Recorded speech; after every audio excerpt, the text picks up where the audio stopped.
फिर इस चीज को सब लोग जान लो कि जय गुरुदेव नाम हमारा नहीं है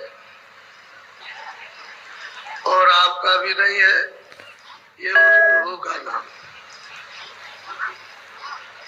नाम जब जगा लिया जाएगा, सिद्ध हो जाएगा, तभी नाम लाभकारी होगा। इसके पहले कोई नाम लाभ नहीं करेगा। जिह्वा के नाम ये वर्णात्मक है, जो जबान से बोला जाए वर्णात्मक नाम, और जो अपने आप बोला वो धुनात्मक है। तो धुनात्मक नाम की साधना करने से सिद्ध होता है, वर्णात्मक नाम से सिद्ध नहीं होगा।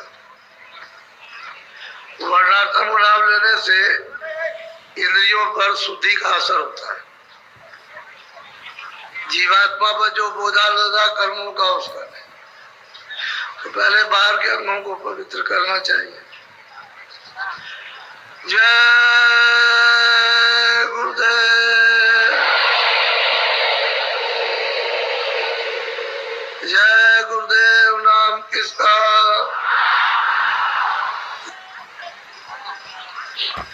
सही सच्ची बात तो है कि वो सबका है, किसी एक का नहीं है। जब आप उससे अलग हो गए और सकल सूरत भूल गए, तो आप अपने पिता को भी कह सकते हो कि मेरा बाप नहीं है। बच्चे को पैदा किया, पिता परदेश में चला गया। बच्चा उस समय पर 6 महीने का था। 20 साल के बाद में जब वो आया तो देखा कि 20 साल का तो बच्चा है। तो लोगों ने कहा ये तेरा पिता है, क्या लगे नहीं, ये मेरा बाप नहीं है। ठीक इसी तरह से हम लोग अपने पिता को, अपने प्रभु को बोल रहे हैं, हम नकार रहे हैं कि ये नहीं है, ये नहीं है। ये बात भूल भरम की हो गई। जब भटक गए तो यही हाल होता है। अगर जाग जाओगे तो इतना होश आ जाएगा कि जब मिलोगे तो कितना रोगे। जैसे पाइप से मोटी धार पानी की चलती है, ऐसे ही धारा चलती है आंखों से, आंसू। कपड़े जैसे भीग जाते हैं पानी में बोरने से, ऐसे ही खून आंसू गिरने से कपड़े भीग जाते हैं। तो बहुत समय हो गया अपने पिता से बिछड़े हुए, उसका पता ही नहीं। अब जब किसी को मालूम हो तब तो कोई बताए, जब तक कोई आया बताने वाला तब तक तुम चले गए। तुमने शरीर छोड़ दिया, चले गए। या आया भी तुम हो भी तो ऐसे काम में लग गए कि और शरीर नहीं मिला, तो आपको क्या पता लगेगा। इसलिए सारे लोग पिता को नकार गए कि नहीं है, नहीं है, नहीं है। सही बात तो यह है कि बहुत मुद्दत हो गई, युग बीत गए। ये मनुष्य अनमोल तन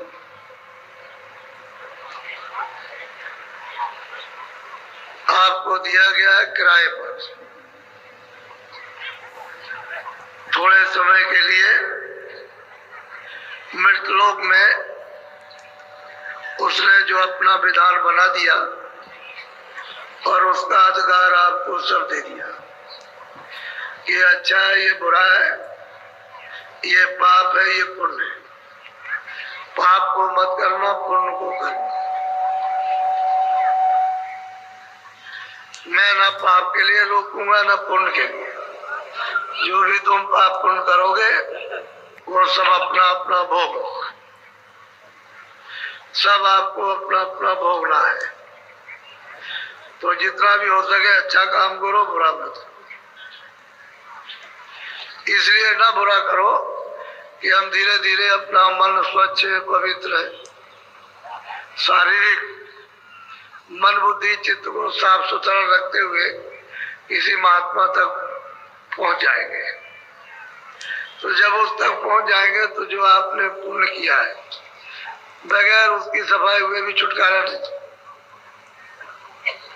तो आप उससे रास्ता पकड़ लोगे जल्दी में, क्योंकि बुरा आपने किया नहीं, अच्छा किया वो जमा है। अच्छे को भी साफ कर दोगे छुटकारा हो जाएगा।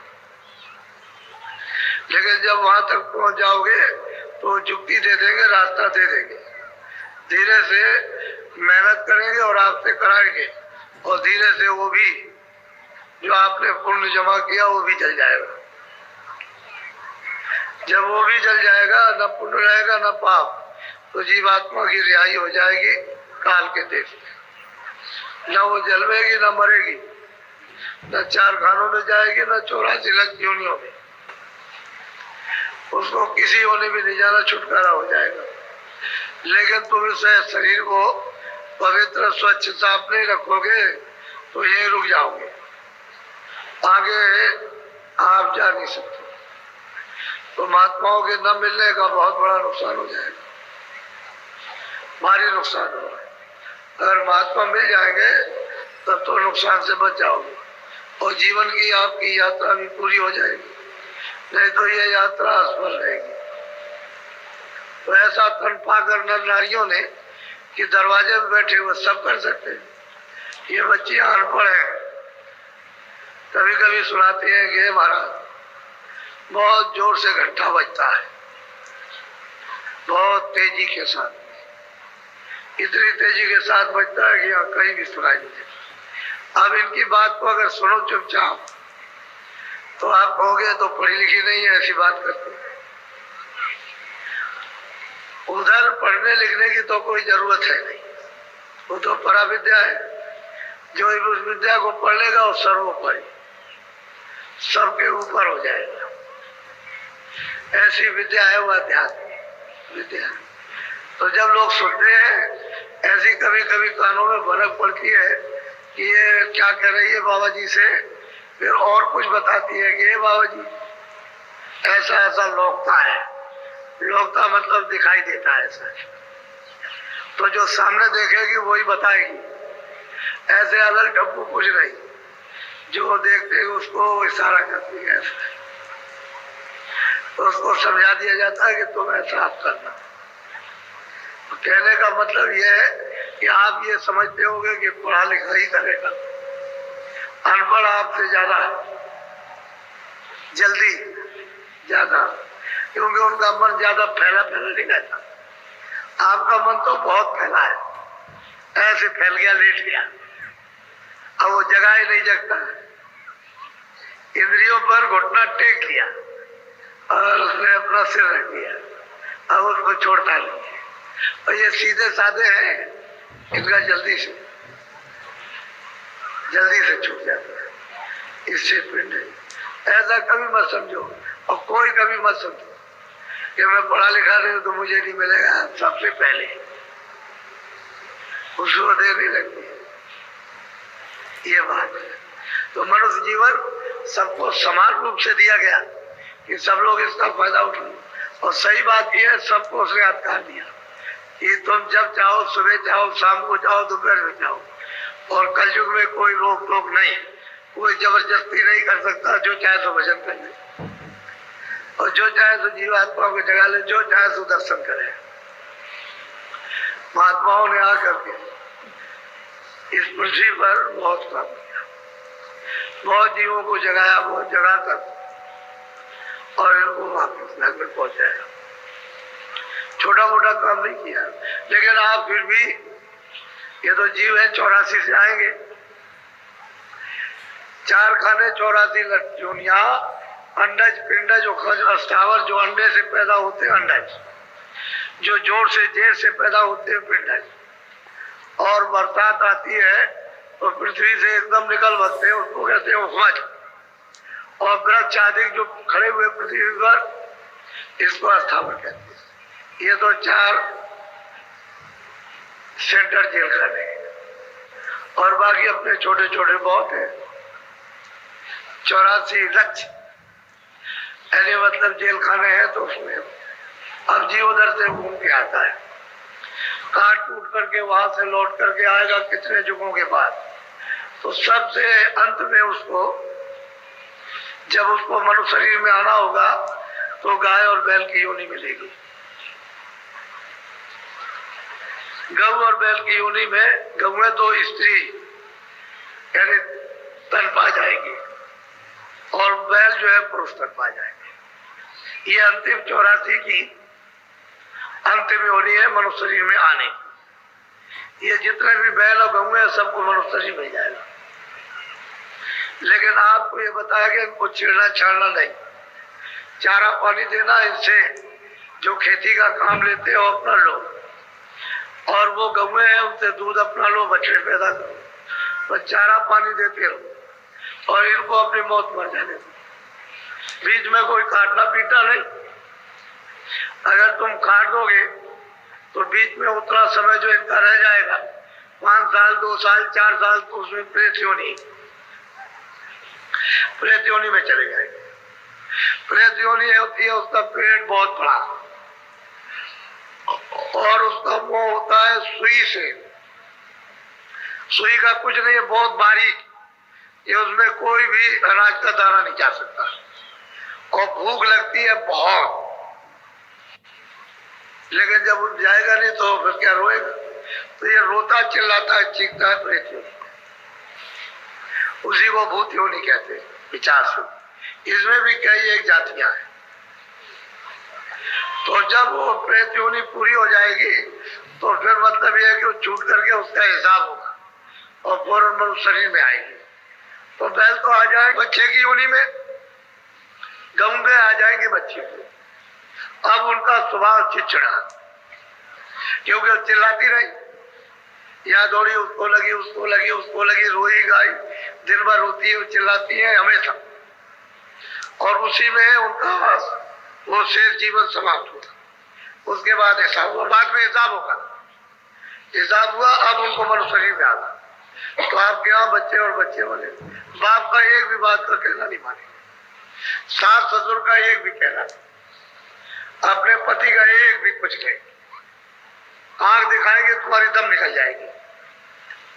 अब समझ लो, इतना चिड़चिड़ा स्वभाव उनको। ऐसे क्या मतलब? इसलिए महात्माओं ने कहा था कि गऊ और बैल को चारा पानी देना अपनी मौत से मर जाना, लेकिन आपने ये नहीं होने दिया।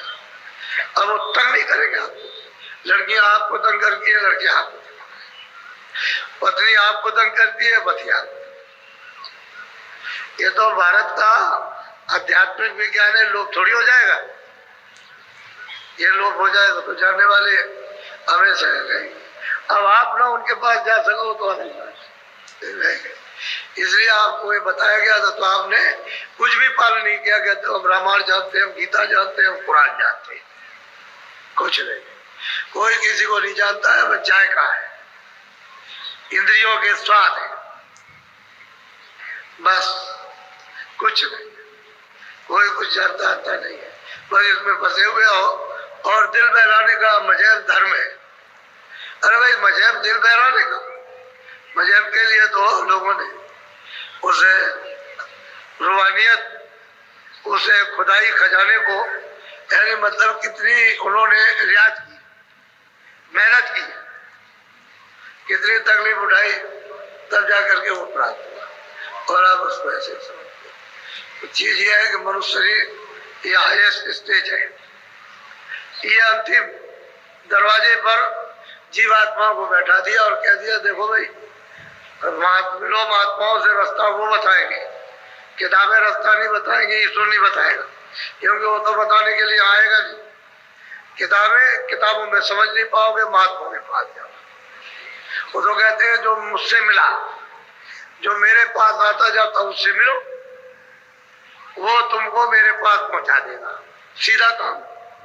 तो आप उस महात्मा से मिलना चाहिए जो उसके पास आता है, जो जिसके पास आता जाता उससे मिला दे। आप उससे नहीं मिलोगे तो नहीं हो सकता। जिसने खुदा आपको देखा, खुदा के पास आता जाता, वो खुदा से मिला देगा रूहों को, जीवात्माओं को भगवान से मिला देगा। नहीं आता जाता तो क्या मिलाएगा? तो अब ये 4 खाने, ये इसके अतिरिक्त नरक, और वो नर्क तो कई किस्म के हैं, कहीं जलाए जाते हैं, कहीं काटे जाते हैं, कहीं सड़ाए जाते हैं, आंख फोड़ी जाती है, कान छेद किए जाते हैं। ये इस तरह से कई नाम के नर्क हैं अलग, और उसमें अलग अलग यातनाएं, कहीं सिर तोड़े जाते हैं, कहीं आरा चलते हैं, अलग अलग है। आरे चलते हैं दिन और रात और चीखते और चिल्लाते हो, और वो जमदूत फरिश्ते कुछ भी उनको रहम और दया नाम निशान की नहीं, वो काटते रहते हैं, लेते रहते हैं। कभी ऐसे काटेंगे फिर लेतेंगे, फिर वो जलाएंगे, फिर उसको उसमें डाल देंगे, तो उसमें मतलब है कि कुंभी नर्क में, तो उसमें सड़ाएंगे। अब उसमें इतनी बदबू है, इतनी बदबू है किसी चीज में, सारे संसार का मैला इकट्ठा करके रख दो, उसमें कोई बदबू नहीं, इतनी बदबू है, उसमें डाले। और जब तुम उससे सिर ऊपर निकालोगे तो 10 जूतियां, इतनी कटीली जूतियां कि तुम ऊपर निकाल ही नहीं सकते हो, डूबे रहो उसी। तो कई किस्म के नर के महात्माओं ने देखा तो आपको बताया, अरे भाई वहां तो ये दुर्गत होगी और तुम यहाँ 4 दिन की चांदनी फिर अंधेरी ला, तो महात्माओं से मिलना चाहिए। अब प्रश्न इस बात का है कि जब जीवात्माएं जाग जाती हैं महापुरुषों के चरणों में रहकर जाग गई, और यहाँ से यानी उन्होंने सब कुछ प्राप्त कर लिया, ईश्वर को भी देख लिया, ब्रह्म को भी देख लिया, पार ब्रह्म को भी देख लिया, और अपने घर में सत्य देश में उस प्रभु के पास भी पहुंच गए। तो अब उनको प्रश्न करना तो उन्हीं को आएगा, हमारी तरफ से हमारे हित के लिए, हमारे फायदे के लिए ऐसी ही रूह, ऐसी जीवात्माएं 2 प्रश्न महापुरुषों से कर सकती कि इसमें जीवों का हित कैसे होगा। लेकिन जो अंधा बहरा है वो क्या प्रश्न करेगा, उसे तो प्रश्न करने का पता ही नहीं कि मैं किस संबंध में प्रश्न करूंगा। तो मैं आपको एक अच्छी सी एक है उत्तर और प्रश्न, महापुरुषों का उत्तर और सुरत का प्रश्न, ये दोनों हो रहा, यानी शिष्य का गुरु का। ये शिष्य प्रश्न और गुरु महाराज उसका उत्तर दे रहे हैं।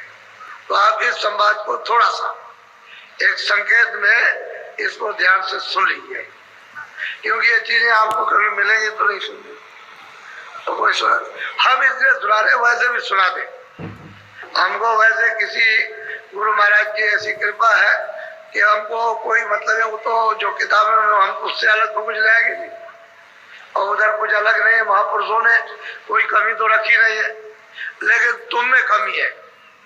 तुम कहीं ये न समझ बैठो कि बाबा जी न मालूम कहां से बना करके ये कह रहे हैं, ये इधर उधर से मतलब ये कि ऐसे ही ढोंगबाजी, तो मैं ढोंग करने के लिए थोड़ी आ पा रहा है। ढोंग करने का अगर होता तो पहले ही ढोंग कर लेता, असली जो सत्य है वो है।